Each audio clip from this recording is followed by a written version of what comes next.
Hey guys, and welcome to Quality Shot. I'm really excited to be joined by Mark Watt, left arm spinner and Scottish international player. How you doing, mate?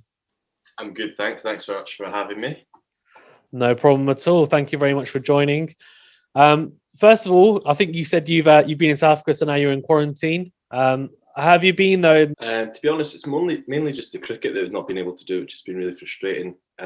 It's kind of been very stop-start, and you kind of get building for a series, and then the series gets cancelled, and then you start that again, and you start training again, so you're trying to get looking forward to a series, and then it gets cancelled. So it's quite mentally draining to keep it going as well when there's no real end in sight at the moment. Everything keeps just getting pushed back for us, and we don't have the financial stability that the bigger teams have, that they can go into bubbles and stuff. So we're just really waiting for it all to die down a bit until we can get going again, which is quite hard. Yeah, because I was looking and it looks like you guys haven't played in almost in over a year, right? Scotland haven't, I don't think. Yeah, we've not played since January 2020. Yeah, yeah. So it's been over a year. So that it must be really frustrating. And I guess I was thinking, how come? But you've said obviously you guys are probably not as financially stable as the ECBs, I guess the test playing nations, I guess at the moment. And yeah, that must be quite frustrating because I was having a look through the schedules for Scotland. There were quite a few that were slated for 2020, but obviously none of them happened. So how are you guys? How are you kind of keeping busy and ticking along now? Because it's been a year. Are you just working on parts of your game and just trying to kind of stay in nick? Well, that's the thing. I think it's just more just like physically, just trying to stay in good shape and stuff. And then because we're not able to train at the moment, we're on furlough. So nobody's training at the moment. And yeah, it's just pretty much just mentally and physically just staying sane and having catch up with the guys and just trying to remember like what we've got on this year and just trying to stay really prepared for what we've got on the rest of the season, because when stuff does get going again, it's going to be quite a big year for us. Yeah, there's it will be for sure, and there's a lot of the what is it, the ODI? I think it's World Series is going on as well. So for qualification for the next World Cup, so there's a lot of good things and positive things, and I guess from your perspective, being part of that Scotland team, how as someone who plays for Scotland, do you want to touch upon, I guess, how you got into the game? Because you've also had some stints in county cricket, I think with Derbyshire and Lancashire as well in the past. But yeah, how did you get into the game? Kind of by accident, really. I was much more into football. My school never played cricket at all. I played a lot of football, then I got an injury in football. Classic story. Got an injury in football, so I went down. My dad played a lot of cricket just at this place called Leith Links, which is a shocking ground, but it's got good history and lovely people. But it's a terrible ground, and they've got like a public footpath going through like extra cover. So whenever people had to walk past, you had to stop the game and wait for them to come past. So so I went down and started watching him when I couldn't play football, and then just started throwing the ball about and got into it through him. And I got into it quite late, maybe when I was about 14, 15. And then just from there, just kind of started enjoying it and went to like some cricket camps during the summer, and then just picked it up from there really and started really enjoying it. And then I had a choice to either football or cricket, and I was definitely a lot better at cricket than I was football, so I just picked that one, and then luckily I think I chose the right decision.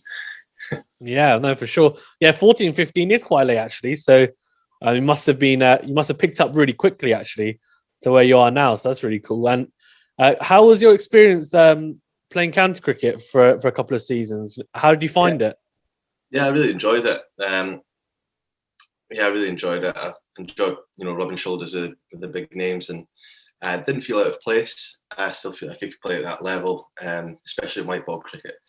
I like to develop my skills in the red ball game as well. I play quite a bit of twos cricket down south. But yeah, I'm definitely going to try and get back down south when things clear up. And because I just really enjoyed it, and it's a great experience. And then you come back to play for Scotland, and you kind of feel like you've grown and stuff. And it's definitely a great experience, and push anyone to try and get down south really. No, that makes sense, 100%. What would you say for you guys at the moment?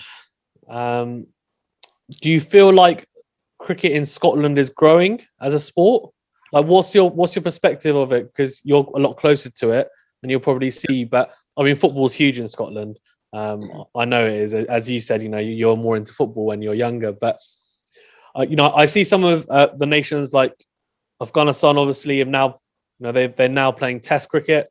Ireland have played a one-off Test as well. So these teams are growing and progressing, and that they are progressively getting better, I think. Do you see the same happening with Scotland? Yeah, definitely. I mean, you can see now that Scotland can cope at that level against Test playing nations. We've got some victories, and I think that the more victories we get on the TV and stuff, the more the game's going to grow in Scotland. It's definitely been grown over the past couple of years, and we've got some really good players coming through the system. But yeah, we've got such a strong team just now, so we'd like to try and get to test dates as soon as possible, the same as Ireland and Afghanistan, because we've got a great team at the moment, and I think this team could cope at the highest level, which we've already shown in the past. So we're trying to capitalise with the squad that we have just now, and then give the platform to the youngsters really coming through.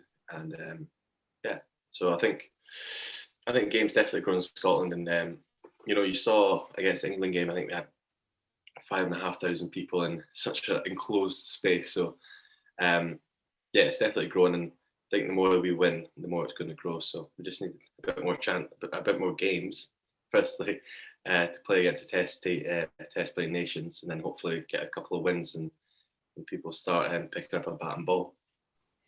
Yeah, I mean, it's difficult because you probably felt like you guys were starting to progress, and then you're on this upward trajectory, and then 2020 hits, and obviously everything's going on, and you guys haven't played cricket for a year, and it will take time, right, to just get back into the swing of things and training, and it's not easy just to suddenly, find form like that, I guess. So, it's unfortunate, but hopefully, you guys are able to train, sooner, and also get out there, and it'll be good to see.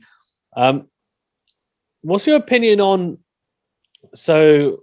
the Cricket World Cup, the ODI Cricket World Cup, which I think most can say is the most important one?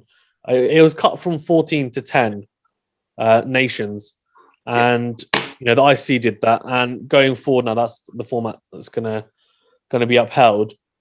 So I'm quite a big believer that I'd like to have as many teams in there as possible, to be honest with you, because I just feel like, and again, you'll be able to tell me better, but I feel like the only way that like you guys and every, to be honest, nation that isn't a test playing nation at the moment is going to improve is by playing the top teams or the perceived top teams, to actually then get a feel of it. And as you said, like maybe, for example, when you're at county cricket, you're able to pick up certain skills and also, improve your game. And similarly, I think, if Scotland are playing Australia, if Scotland are playing whoever, England, then it'll improve their game if they're playing them regularly. But of course, you'll improve by playing other associate nations. But I feel like the level you'd improve by playing those top teams it'll happen at a quicker rate.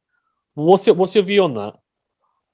Just frustrating, isn't it? I mean, you can basically call it a World Cup when it's only 10 teams. You see every other sport just progression and trying to get more teams into the World Cup, and then cricket's doing the opposite. So I just think as well, it must be quite boring for viewers that see the same matches going on all the time as well, because it's just the top 10 teams playing against each other, even when it's not the World Cup. So I don't see why they wouldn't want other people to come in, and everyone likes an underdog story and wants to see the underdogs do well. So maybe apart from the ICC, but it's just frustrating. And I remember in the qualifiers where we just missed out on qualifying, and the West Indies went through on DL. We went to the West Indies room that night and just spoke to them, and they're like, "What is going on?" Like they're in the same boat as us, saying, "Why is there this qualification? It should just be all the teams that have kind of top 15 or 20 teams should be all included in." So yeah, they share the same frustration. It's just difficult. It's just something we've got to grip with, and kind of just have to take on our chin and just get in and just qualify. Plain as simple as that. But it definitely has its frustrations with all the other teams, not just us, Afghanistan's, Ireland, UAE's, everyone's in the same boat, and it's just frustrating. Yeah, I agree, because thing is, I was thinking, when it was 14 teams, I was thinking, okay, they can probably expand it, and they cut it instead. And I was like, okay, this is interesting. And I think actually, even someone like Sachin Tendulkar said that it should really be 20-25 teams, like you were saying. And that's like, if we really want cricket to grow globally rather than in a set few countries, it's the only way to do it, I think, personally. Um, yeah, as in, it's the only way to do it, because realistically, if you're going to have, like, if you want cricket to grow like a sport, similarly to football, for example, where you have a number of competitive nations, the only way to do that is by including as many as possible. And of course, like, you don't want to just include anyone, but there needs to be a limit. But I think, you guys, Scotland, UAE, Hong Kong, even. I mean, yeah, like West Indies. Obviously, you look at their history. Even Ireland as well, Netherlands, Kenya. Like, there's a lot of teams out there, Nepal, who've all played in World Cups previously, and they have, you put on good displays, or they've upset the odds, in World Cup games. And I think it adds to the intrigue of the World Cup, and it definitely, I think, for me, rewards a team who's the most consistent as well. And I think that's the most important thing, and it gives people different challenges. And again, it's the only way that we're going to see, I think, personally, cricket grow. And I don't want to get to a point where we have, which it seems like cricket might be getting to that stage, where we have such a big division in this is the test playing nations, and even in tests they could even have two tiers if it carries on the way it's going at the moment. And then you have everything else, and there's no real thought into growing it. So yeah, it's disappointing. Bigger, even bigger now that after the coronavirus has hit. So it's just kind of the people that have money carry on playing games and stuff, and the associates, just, you're gonna have to wait. So I think the division's going to get even bigger. It's just frustrating. Do you think personally that the ICC should probably invest more money in the associate nations? Because at the moment, like, it seems a bit unfair that you guys are on furlough, right, and you're not able to train. And then obviously, at the test playing nations, or even, I mean, even Afghanistan and Ireland, I think they played a series against each other, so even they're able to play at the moment. But teams like yourselves, or maybe Kenya, UAE, other teams that are probably in the same bracket as Ireland and Afghanistan at the moment, you're not able to train. There's more money, but just kind of put a bit more effort into us getting our games on, because now we've got such a backlog of games that we've all missed, and we're all going to have to catch up with that. So, and that's just going to be absolutely hectic. So maybe just putting a bit more money into our games, getting played in a reasonable manner, because this is all going to be backlogged, and it's going to be, play 5 ODIs in a week or something, and which they'd never do to a test playing nation, but it's just, they kind of save the money on the associates. And so it's just going to be what it is, but it's just something we need to get our heads around, and that's what we're kind of training for now, and going out running in the snow and stuff. So just have to remember why we're doing it, and that there's something to play for, and it's going to be quite big. So we're just going to have to get our head down and really crack on. Yeah, no, that's good mentality to have. I think as a fan, I definitely see it as, if you invest in you guys and whoever else at this point, it's an investment for the future, because you will see them. You will see Scotland. You'll see all these nations grow, and they will be able to compete consistently with the top nations. That's the only way to do it. And so I guess that all the stuff you're doing at the moment is pretty much S&C, strength and conditioning, right? And it's keeping fit, basically, just making sure that you're not, when you come back to training, you're not going to be unfit, and you're pretty sharp. Yeah, so it's just kind of, when you come back to training, you don't have to play catch up on your fitness. It's just going to be straight into the skills, straight into batting and bowling. And we just don't really want to waste any time with, if people come back unfit, then they need to spend more time in the fitness, and don't spend as much time with the bat and ball. So I think everyone's been really good with it, though, and everyone's been communicating really well. So yeah, I think we'll be in a good space when they come back. Nice. Whilst you're growing up, then, because you picked up quite late, you said 14, 15. Who are you looking at as a left arm spinner? Who are you looking at to think, maybe not even model your action or etc. or how you want to bowl, but who did you look at as a hero, or someone? Oh, actually, you know what? I really love watching them bowl, and maybe actually I can pick up a few things from them. it was probably quite late on because I never really used to watch cricket. And it was probably when I was about 17, 18 when I went to New Zealand to a cricket academy and the World Cup was on. And I started watching Vettori a lot, and I really liked just the way he got the action on the ball. But because I'm not a really big turner, and he kind of said you don't even need to turn the balls to spin it, it's just about getting dip and stuff. And so I really enjoyed watching him, and he did a good masterclass on Sky Sports. So I'd definitely say Vittori's one of them. But I used to bowl leg spin when I first started playing, so it was a shame Warren had to be up there as well. Nice little. Everyone loves the left arm unorthodox. It's really interesting, isn't it? You don't see many around. I think that off the top of my head, the batsmen loved it as well because they just dragged everything down. Yeah, exactly. Cool. So I play for my local club, and I open the bat. I bought a little bit of leg spin, and yeah. I think it's definitely a difficult art. But I think Kuldeep Yadav for India, he bowls his left arm unorthodox. There's not many around. Yeah, I was going to say actually, I'm assuming Vittori's up there because you're tall as well, so he's similar stature to you. So was he saying to you, because you're saying you're not a big turner on the ball, was he talking more about getting overspin on the ball? For that dip, basically similar to someone like Nathan Lyon. Yeah, in that final third where the ball just dips, and he said that's kind of the most important part. Obviously, it's great if you can turn it, and obviously I can turn it, but it's just he just said you don't have to as a spinner. Obviously it helps, but it's more that dip and just changing up the paces. So yeah, he's definitely really good. I also don't know why I used to love Harath watching him. Yeah, he's a good player. So yeah, but there's not too many left-arm spinners out there at the moment. Yeah, there's not loads. I mean, I guess England used to have Panesar. Trying to think actually. There's not Santner. Yeah, that's another one. There's so Pakistan had Naman Ali, who's he played the South Africa series recently, but there's not too many actually. Good. Sorry, Shakib Al Hassan, he's a good one.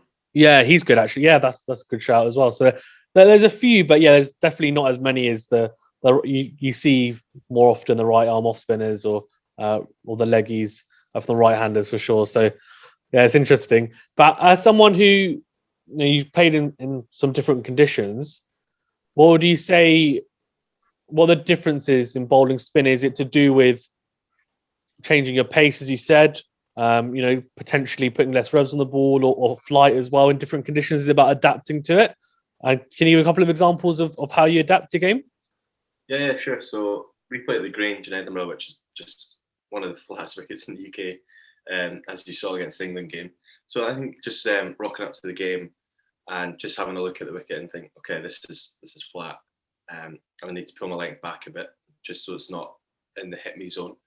But then it's always better, I think, if you're batting first and you can see how the other spinners bowl, you can kind of pick up their lengths and how they go around it and where they've been hit.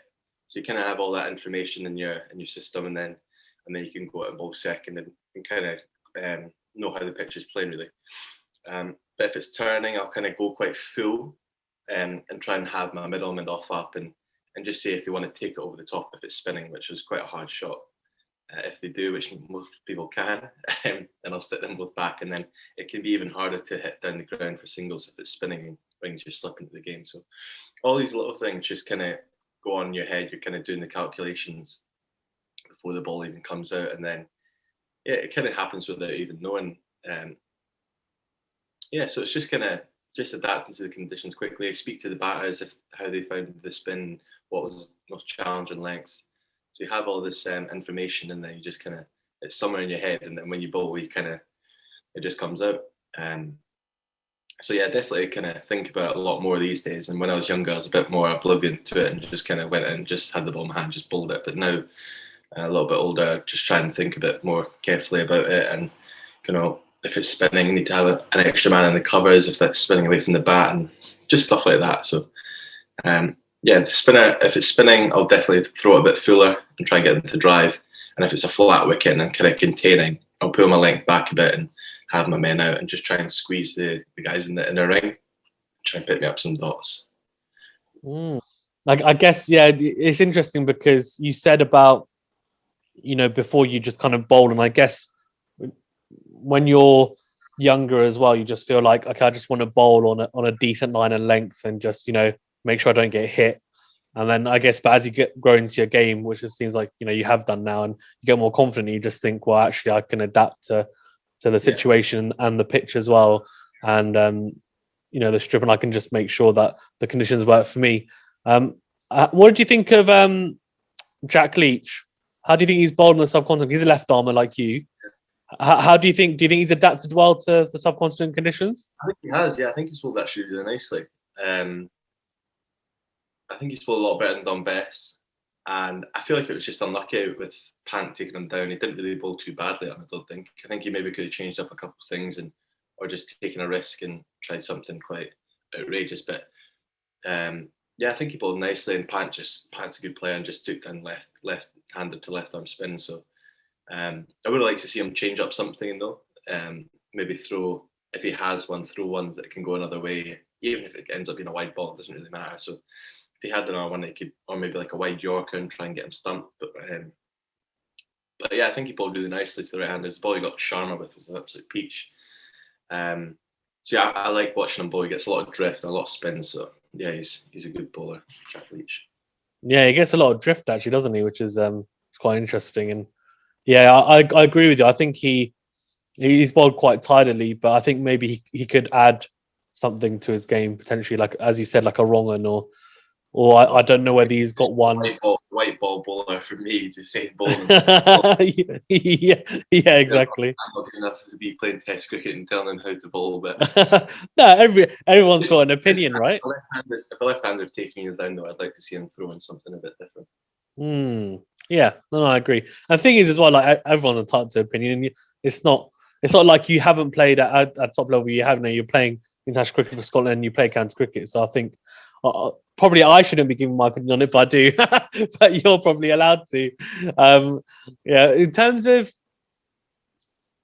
where for you personally for 2021, what are you looking to do personally? Do you have like set goals that you want to hit? So, for example, if Scotland, if you guys are playing, I don't know, 25, say, or 20, say 25 ODIs, for example, in the year. Yeah. Well, but you're saying about the backlog, so I'm trying to be optimistic. And you have like a check. Do you have a checklist to say I basically want to get this many wickets, or I want to be going at this average, or is it just take one game at a time? And even you said about playing county cricket, do you have a goal for that as well to kind of play this year or next year, etc.? No, not at all. I think I just kind of take it one game at a time, and just try and really put the team first. I'm not really one for I want to get 5 for this series. I want to do this, because then in the game I'm trying to chase wickets, and maybe instead of looking after the scenario of the game and the game situation, and doesn't matter if I get a wicket, but I need to go under 7 runs here, and then I might be chasing wickets, thinking in the back of my head somewhere, I need to get wickets because I wrote down in the diary I want to get 10 wickets this series. So I'd never really do that. I just kind of take the game as it comes and look at the scenario. But obviously just try and do as best I can. It's more my batting. I put myself a bit more pressure under. I want to get runs. I want to get not outs. So yeah, mainly just targets with my batting, and because that's obviously going to help the team win at the end of the day. But no, for bowling, not so much. And personally, I just want to try and do the best I can at Scotland, and then hope if people see that down south and want to give me a ring, and I'm definitely free, and I'd love to get down south again. So yeah, mainly just trying to get Scotland into a test playing nation and putting all my effort into that, really. Isn't it? They say every everyone who's predominantly a bit of a bowler, they they put a lot of pressure on themselves on their batting, don't they? I think they get really frustrated. Like I think it's even someone like Jimmy Anderson, that they really fancy having a bat. When they get out early, they think, oh man, because they don't always get the chance to bat anyway. And when they do, they really want to make the most out of it. So that's really interesting. Whereas with your bowling, I guess you're just what you're doing. Yeah, exactly, 100%. That's really interesting as well. Okay, so I think you said that you're taking it one game at a time, etc., and you want Scotland to become a test playing nation. Realistically, how long do you think it'll be until Scotland can earn that status? I reckon it's hard to say when we're not playing any cricket, because we could have had a great year this year. We're in a really good space. So I'm hoping in the next 2 to 3 years, if we get some more games and we just consistently just keep winning in the associate level, which we should be, and just kind of proving that we're too good to be down at the associate level, and that we should be kind of up there. But that comes down to us just winning and winning every game that we play. So, which with our squad we should be. So, yeah, I'm going to put a marker down and say 2 to 3 years. Nice. Yeah, you guys seem to be, it seems to be a team that's developing and has some really good players in there. So it'll be interesting to see where you guys go. Hopefully, that happens sooner rather than later, and you guys are beating associate nations, and we see you with the so-called big dogs, I guess, if you want to call it that. In terms of being a spinner, how much do you think as a percentage is mental in terms of the way you bowl, how you think, especially as a spinner, spinners will get hit at times. As you said, Jack Leach wasn't bowling particularly badly, but he got hit, and it can happen. And I feel like more so than fast bowlers, spinners tend to get hit more, but they also have more of a bit of an X factor where they'll get wickets, and they can definitely drag a batsman into playing a false shot more often than a seam bowler. So for you, I guess, how much do you think is a mental side of the game? Massive. I'd probably say 50-50. 50 physical, the ball coming at your hand, and where it's going, 50 being mental. Just picking up little cues of what the batter's doing and kind of doing your research and where he likes to hit the ball, and just everything, how the game's going, where your fielders are in the field. So yeah, I think it's something that I've learned quite well over the past couple of years. It's just kind of picking up batters' cues and where I normally get hit, and put my fielders in certain positions, and just little stupid things that I do, like in between deliveries, I'll stop the batter, move my extra cover 2 steps to the left, and then move him back 2 steps to the right, so he's in the exact same position.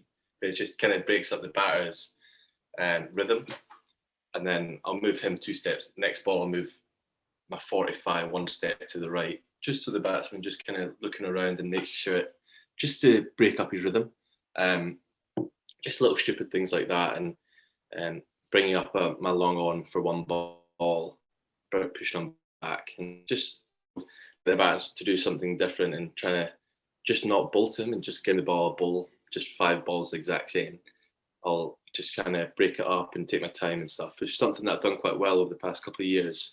Whereas when I was younger, you just want the ball in your hand and you bowl, because you're just excited and want to get going. But the main thing that I took quite a lot of pride in is in the England game when Moeen Ali was chasing us, and I just took a bit of time out of the game and I went and spoke to Barrow at extra cover and just said, I think I should just lob one outside off stump and hopefully he just catches on to it. And he's like, yeah, I think we need a wicket, just lob one up. So I just took the pin out of the grenade and just threw it up there, and then he clothed it straight to long on. I was like, that was actually quite good, because I took time out of the game, out of like a really high pressured scenario, took time out of the innings, went and spoke to someone, okay, that's the plan, this is what I'm going to do, and then it comes off, which is probably not going to happen most of the time. But it's just good to have that mentality that, okay, I've taken the time, this is my plan, let's go and do it. Yeah, it's great when a plan comes together, isn't it? It's like I could have easily went for a massive 6 though. So. Yeah, exactly. Yeah, but you when it comes off, you're like, I'm a genius, and then when it doesn't, you're like, oh, stupid plan. Should never. But it's just one of those things. Yeah, exactly, 100%. So in terms of your white ball stuff, because Scotland are playing quite a lot of white ball stuff now. As a spinner, how much are you trying to develop different deliveries, and what's in your toolbox? Like, what have you developed now that you've got, and what do you think? Actually, I'd love to add that to my game. Yeah. And also, I guess, you've got 6 deliveries in an over. How many of those balls do you say, okay, this is my stock delivery, and then how many is more of a variation? It depends on so many different things. It depends on the wicket, the situation of the game, what the wind's doing. That can even be a factor. But yeah, I've got quite a few in the armour at the moment. In South Africa, I was working on a specific one, which is quite hard to do, but hopefully a couple more. When we get back training, I'll carry on with that skill and try and develop it. So I've got quite a few. I've got leggy, my stock ball, obviously. Some variations on my stock ball, like a slider. I try and like flick one out the front of this finger, so like a cannonball. Now I've got an in swinger, and now I'm trying to get a away swinger with the new ball. So hopefully, by the time the World Cup comes ahead, I think it's in October, hopefully I'll have these skills nailed down and can bring some different variations to my game. And so just as a spinner, you just need to keep ahead of the game really, and just keep developing your skills and keep the batter guessing really, because if you bowl 6 balls in the same area, you're just going to get targeted. So just have to be a bit more proactive instead of reactive, if that makes sense. Yeah, no, 100%. That's a lot of variations actually. That's really cool. Actually, you've got the in swing and out swinger. Yeah, I'm speaking like I'm Jimmy Anderson, but it's probably going to be a shambles when I try it again. No, it's good though, isn't it? It's good to have it in the armory, 100%, and it'll be interesting to see you do that. I'm looking forward to watching you bowl that. And I might say to myself, "Hold on, what's that delivery?" And I'll say, "Actually, I remember Mark told me he's got that." So that's cool. That's really away to the boundary. Like, but it's fine. I still would have picked it, so it's fine. Exactly. No, I'm sure you'll pick up quite a few with it. Are you excited then? So is that the T20 World Cup? Hopefully it's going to go ahead in India. Are you excited that one, you're going to be a part of it and get to compete against some top teams, and also the conditions as well? Do you think they'll suit your bowling? Yeah, I've been to India before in 2016 with the World Cup. The qualifiers we won the qualifiers, and then we went into the qualifiers before actually the tournament. So yeah, I've been to India before and really enjoyed it. I just enjoyed having some big boundaries because we played in Nagpur and the boundaries were like 90 meters. So I was still getting hit for big shots, but they're getting caught in the boundary, which is quite nice. But no, I really like playing in India. Hopefully there'll be some crowds in as well, because the crowds in India can be absolutely electrifying. And we've got quite a good group. We've got Bangladesh, Holland, and Namibia, which I think we can definitely cause an upset there and get into the main tournament. So yeah, really looking forward to it. And just really looking forward to being with the squad again, and hopefully that goes ahead. Got cancelled last year, and I think they kind of need the T20 World Cup to go ahead.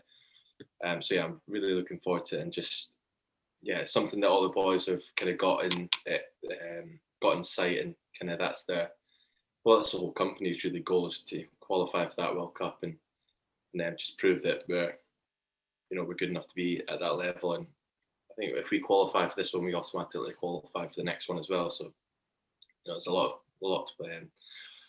at stake in these games. So yeah, we're absolutely buzzing for it, and just can't wait to try and get out there. Yeah, no, 100%, and that'll be great if you qualify for next year as well, because it's back to back, isn't it? So next year's in Australia, and that'll be great. Well, that'll be such a good experience, and I'm sure that'll bring the team forward quite a long way forward as well. And you're saying about obviously getting test playing status, and that'll for sure help if you guys qualify. So fingers crossed you guys do. So you said you were in South Africa. So were you basically working on your bowling then, right, in a camp? So it was our ex-assistant head coach, Grant Morgan, who coached the Dolphins, really good coach. I think he did a stint in the IPL as well. He said that he's back in South Africa and life is a bit more normal over there. So if we want to go over and train with him, it's up to us. So myself and Dylan Budge, who's also one of the Scotland team members coming through the system, myself and him went out there and just trained for 4 weeks in the sun, and it was great fun. And so just developing my skills and trying to get better. I've actually got a story for you as well. And literally last week that we were there, we got robbed at gunpoint. Oh my gosh! Really? Walking back from dinner, yeah. Oh my god! Where's this in South Africa? It's actually such a nice spot as well. It was in Port Elizabeth. Okay. So right in the sea, lovely spot, and just walking back from home, just in the wrong place at the wrong time. Oh my gosh! Crazy story. Crazy, but good story to come back with, I guess. I'm assuming you were terrified. Oh yeah, I wasn't cool, calm and collected then. Oh god. But yeah, it was one of those things. Did you hopefully you didn't get robbed of too much, did you?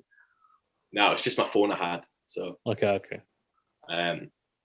But yeah, so I was in Port Elizabeth for about 4 or 5 weeks, and yeah, so I had such a good time. And sad to be back in the snow, but I think with the hotel quarantines, I think there was like £1,700 or something. I was like, I can't do that, so came back a bit earlier, and then yeah, hopefully just start training again as soon as possible in Scotland when the snow clears up.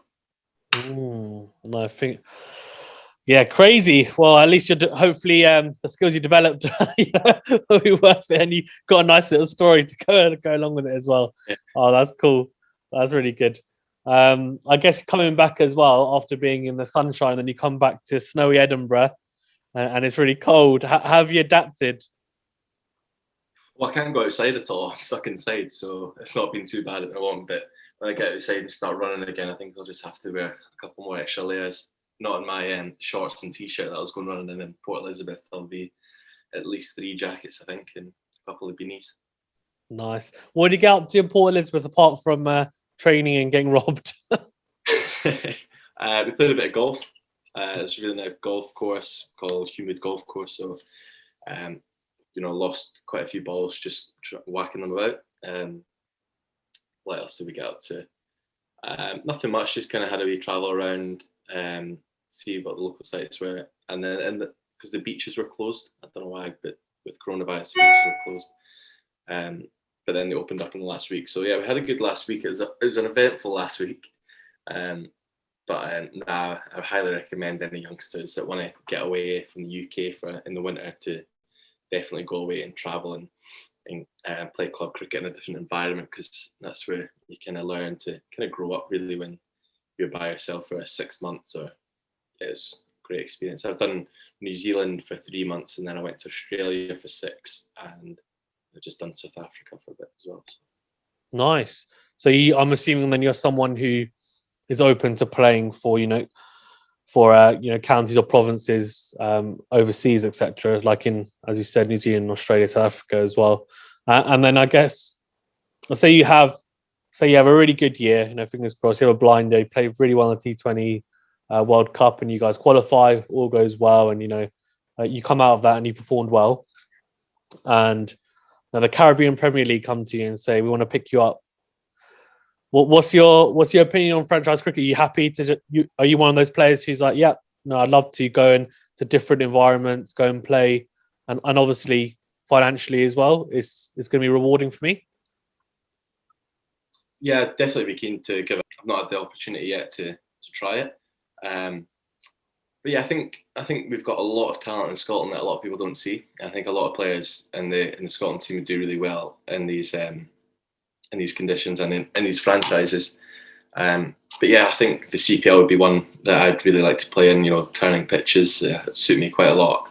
But yeah, I'd just be keen for anything. I mean, it's quite frustrating, like watching these T20 franchises and just think, wow, like, a lot of the Scottish team could be playing in these, but just never get selected. And I think T20 franchise is quite a lot about who you know, with like coaches and the owners and stuff like that. So I think once you're in one and you have a reasonably good tournament, it'll be easier to kind of stay in that system. But yeah, it's just kind of getting my head down and doing well for Scotland, and hopefully someone sees that in one of these franchises and gives me a call. But until then, it's just mainly focusing with Scotland. And if there was like a franchise clash with Scotland fixtures, I'd obviously be playing for Scotland because I love it so much.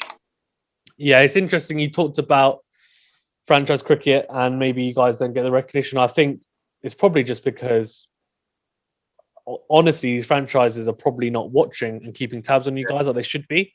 They're realistically, they're keeping tabs on what the test playing nations, and then there's also those guys who have just retired, from international cricket, and they're playing franchise cricket still. And then you've got the campaigners, you've got those T20 campaigners who literally just play T20 cricket for franchises, right? And they're, I think mercenaries is the wrong word, but they almost are a little bit, as in that's fair enough. That's how they make their living, right? They maybe were not quite good enough to play international cricket, but they're good enough to play this franchise cricket. And yeah, I agree with you. I think it'd be nice to see because you're right, there definitely is a lot of talent in the associate nations, and I'm sure you guys would do a really good job in these franchises. So, fingers crossed, you guys get picked up in the future, and I'm sure it would be a really good experience, as you said, especially something like the CPL where it's turning pitches, and also you'd get rewarded as well, right? Because unfortunately, I think, and obviously I don't know the ins and outs, and I don't expect you to go into it, but like financially, like I know because I was born here, but I'm originally from Pakistan. I know that Pakistani players don't get paid that much, even internationally, and they probably get paid more playing franchise cricket. Yeah. So at least they get rewarded a little bit playing franchise cricket, and they probably get what they should get, rather than the guys from Australia, India, England. They'll get paid a lot more. So I think there's definitely a gap there, and then with you guys, I'm sure there's a gap as well. So all you guys put in the same amount of hard work, and so I think you only deserve to be rewarded equally. So or at least close to being equally anyway. What's your take on the T10 league? They have this T10 league in Abu Dhabi. What do you think? You a fan? I am. Sadly, I think I am. I just think that it's just it's not even cricket though. It's like baseball. I mean, it's just guys just trying to club it as hard as they can. But yeah, I'm definitely a fan. I would have been keen to be involved. I think I'd do quite well in that with different change ups. But yeah, it's definitely quite entertaining, isn't it? And it's not even, it's nowhere as long as 50 over. It's not even as half the time as a T20. So it's definitely, I can see the benefits of it. And it's short, sharp. Everyone can play a game in a day. But yeah, it's just turning into baseball. I think I feel sorry for the bowlers playing in it, pretty much. Yeah, it's interesting, isn't it? Because I was in two minds about it. First of all, I was thinking, I'm not really a fan, and I was thinking it's really like gung ho. And then I had a second thought that was, I know that they're looking at putting cricket in the Olympics, and potentially, if cricket was to be in the Olympics, it probably would be in a T10 format because T20 is too long. Even something like the 100 is only 20 deliveries less, so that wouldn't be in there either. So it would probably be T10. Yeah. And I was just thinking, well, we want cricket to grow globally. It's probably a good way to make sure that people are aware of cricket in countries that maybe it's not played in at all. And if it inspires some people from different countries, then I'm thinking, okay, it's going to be a good standard because it's going to be all international players. It's not going to be franchise. It's going to be Olympics. So why not? Yeah. But then I also think, do I want the whole world to see cricket like that? Yeah. Whereas clearly, Test cricket for me is the pinnacle. So I'd love it to be that, but it's just too long. So I'm kind of caught in a catch-22. But I think it's definitely better for cricket to be in the Olympics, though, wouldn't it?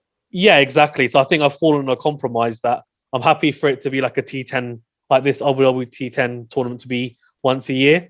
They do T10 in the Olympics, but I just don't want it to be franchised like T20 cricket because I feel like it's too much. And we've got 3 formats to have 4 formats of people playing regularly. I think it's too much. And T10, I think the skill involved is quite minimal compared to the other formats. I think that's my take on it. You said about the bowlers, you feel really sorry for them because I'm really an economy of 10, I think, and that was good. So that's bad. But as a bowler, so I asked someone actually, a domestic cricketer from South Africa about this actually, who plays the Titans. I asked him the same question, and I want to get your take on it.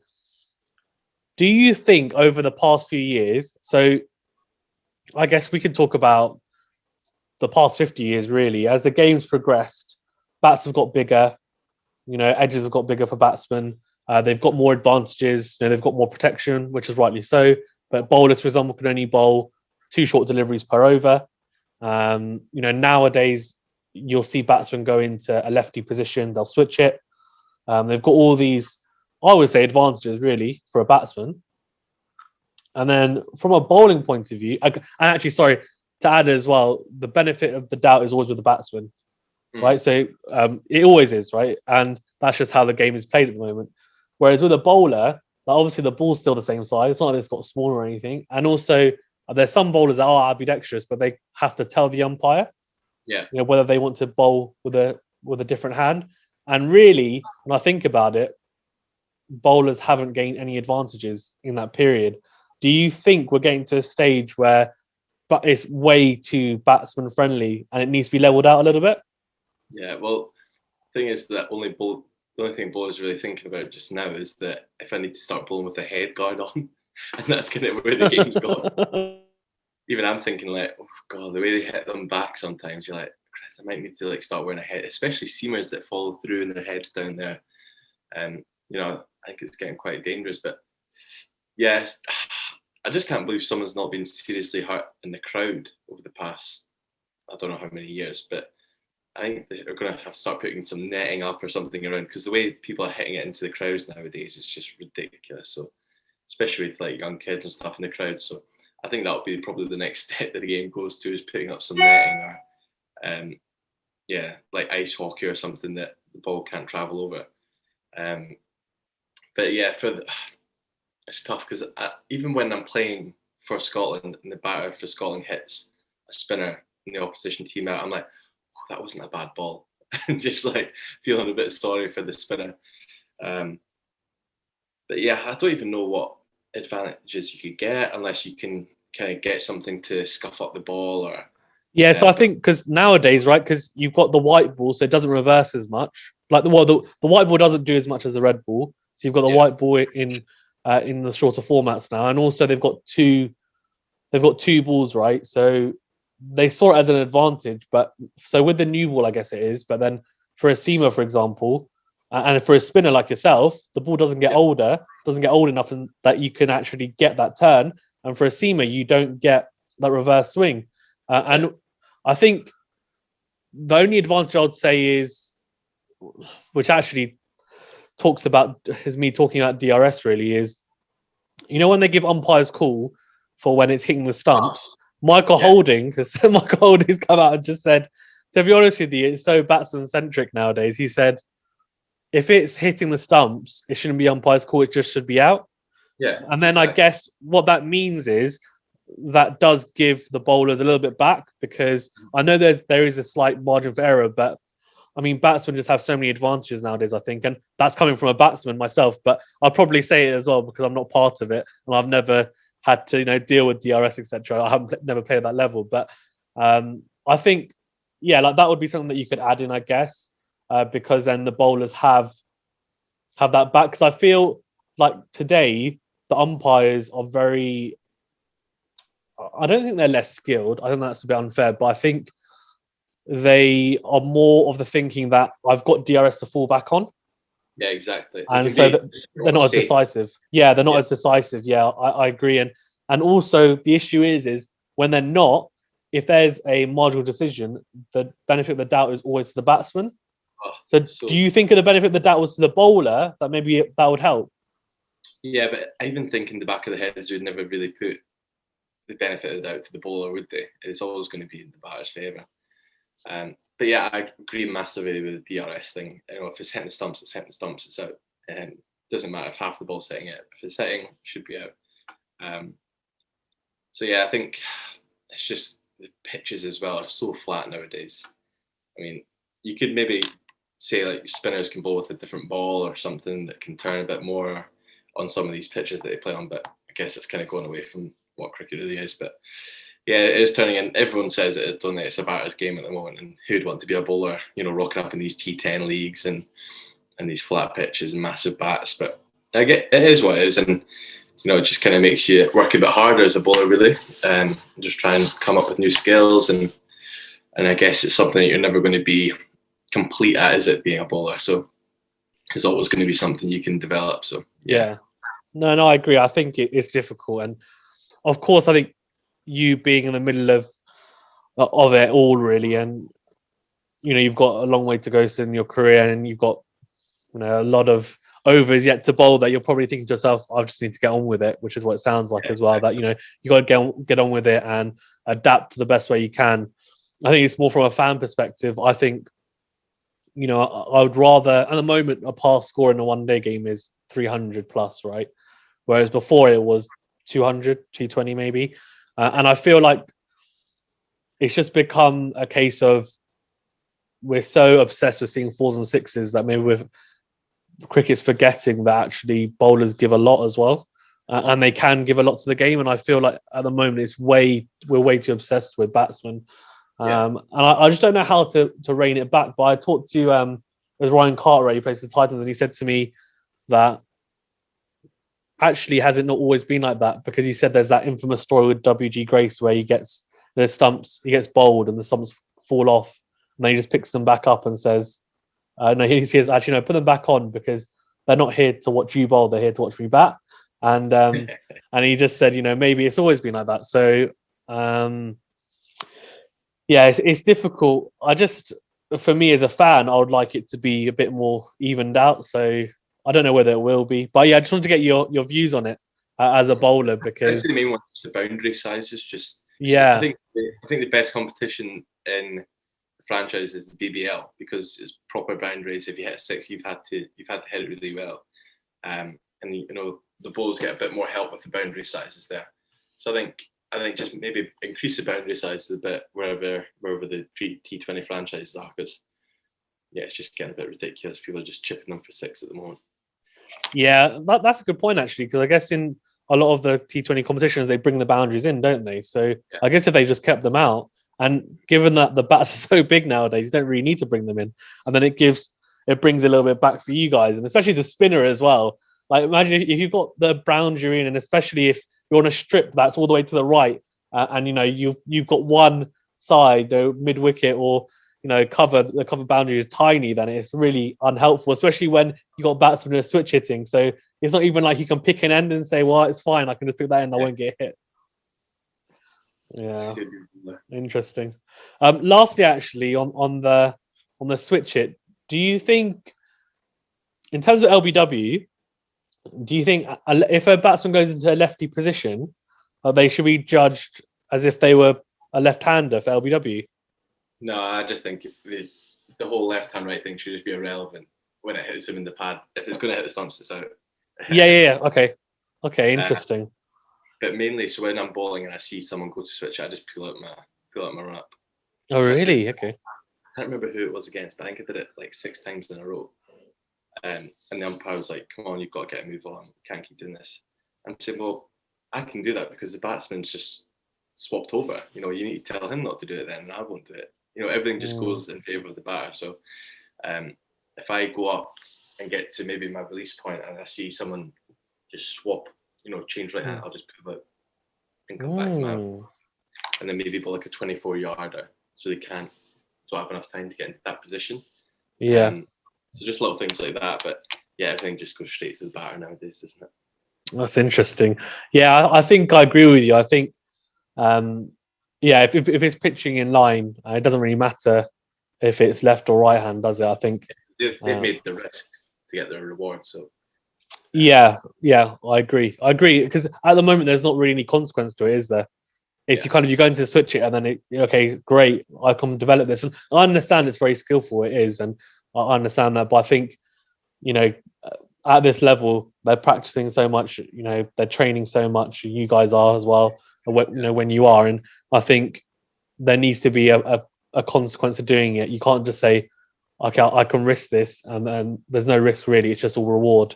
And I agree with you 100%. Is there anything you want to touch on before we wrap up here? No, I think I'm all good. What's your club jumper there? Is that your club team? Oh no, that's my uni one. Right. Royal Holloway. Yeah, I play for my local club. So I live in Cheam Sutton area. So I play for Cheam.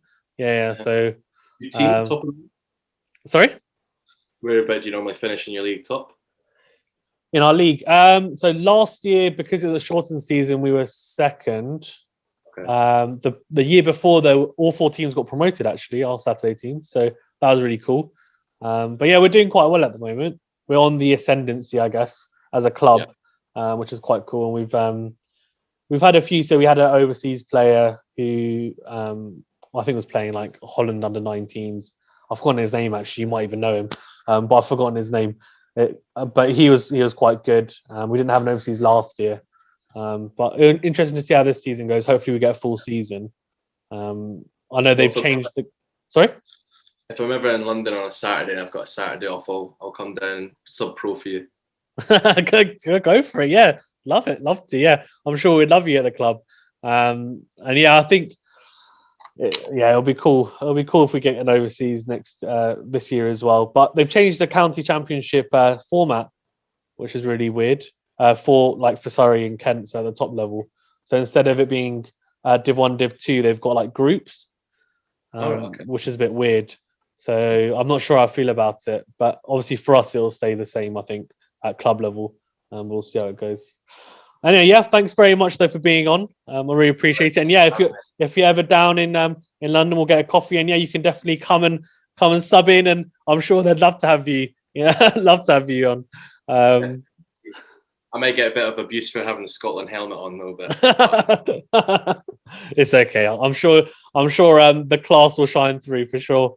Yeah, thanks very much though again, mate. All the best as well, and I hope you guys are able to go and start training again soon, and you start getting your games in, and I'll be looking out for your variations as well for sure, and look forward to it. And let's maybe catch up later in the year if you're up for it as well, when you're back playing as well. Cool, will do. Thanks very much. Cool. Have a good one, mate. Cheers. Bye.